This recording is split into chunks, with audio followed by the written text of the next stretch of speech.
सभी को नमस्कार। करियर फर्स्ट चैनल पर आप सबका स्वागत है।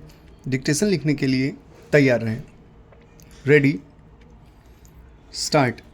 उपाध्यक्ष महोदय, तब उन लोगों को कुछ आशा हुई कि हम लोग भी उसी तरह चल सकते हैं जिस तरह से पहले चल रहे थे।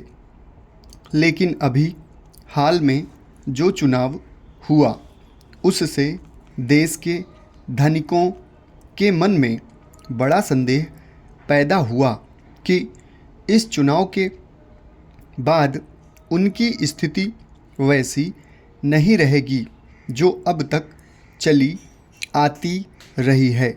गरीबों और अमीरों के बीच में अब तक जो बहुत बड़ा अंतर चला आ रहा था उसको अब तेज़ी से दूर करने का प्रयत्न किया जाएगा। श्रीमान, मैं आपका बहुत ही आभारी हूँ जो आपने सदन में चालू वर्ष के बजट पर अपने विचार प्रकट करने का अवसर दिया है।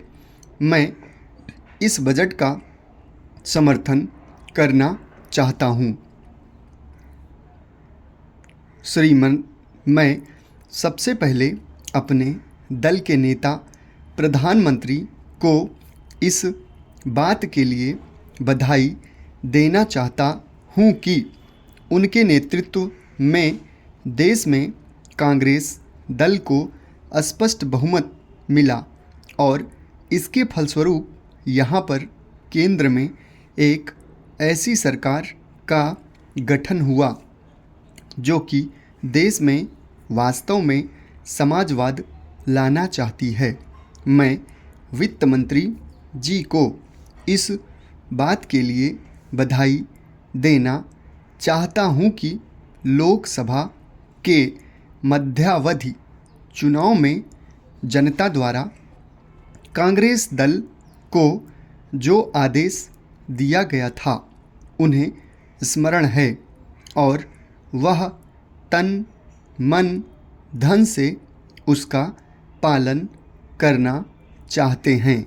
वह आदेश था देश में सामाजिक और आर्थिक विषमता दूर करने का, देश से गरीबी, बेकारी और बेरोजगारी को हटाने का और देश के जो पिछड़े हुए हिस्से हैं उनका पूरा विकास करने का, साथ ही साथ इस बात का भी आदेश था कि देश के अंदर इस प्रकार की सामाजिक और आर्थिक व्यवस्था पैदा की जाए जिसके अंतर्गत जनता शोषण से मुक्त हो सके।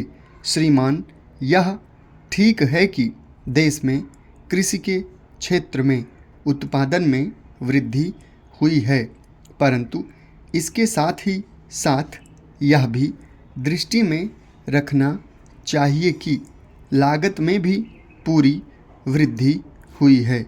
इसके लिए आवश्यक है कि सिंचाई के साधन बढ़ाए जाएं और अधिक उन्नत बीजों का प्रयोग किया जाए। आज कृषकों को कृषि के यंत्र मिलने में बहुत कठिनाई हो रही है, जैसे छोटे छोटे ट्रैक्टरों का देश में बड़ा अभाव है। उनके बनाने के लिए शीघ्र नए कारखाने खोले जाएं, जिससे कृषकों को जल्द से जल्द ट्रैक्टर मिल सकें। देश तभी प्रगति करेगा, हमारा ऐसा विश्वास है। समाप्त। धन्यवाद।